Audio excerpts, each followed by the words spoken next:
Баршаңызға қайырлы күн қыздар, каналыма қош келдіңіздер. Сіздермен Жансая. Бүгін сіздерге коржиктардың жасалу жолымен бөлісетін боламын. Міндетті түрде видеоны соңына дейін көріңіздер.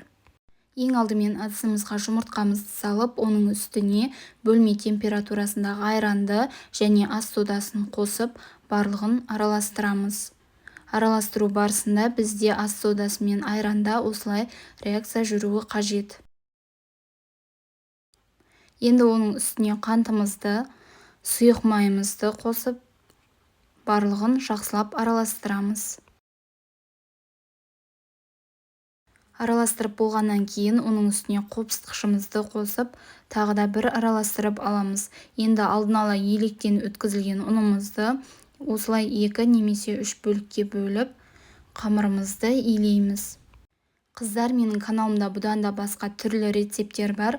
Міндетті түрде каналыма тіркелмеген болсаңыздар, тіркеліп, қоңырауша белгісін қосып қоюды ұмытпаңыздар. Әлі де алда талай рецепттермен бөлісетін боламын.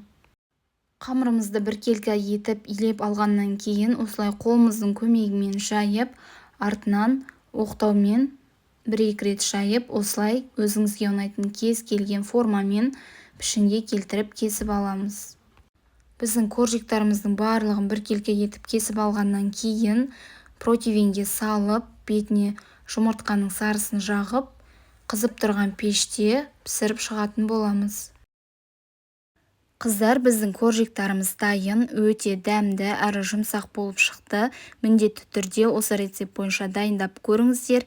Егер сіздерге видеом ұнаған болса, лайк басып, комментарий жазуды ұмытпаңыздар. Каналыма тіркеліп, қоңырауша белгісін қосып қойыңыздар. Сіздермен болған Жансая.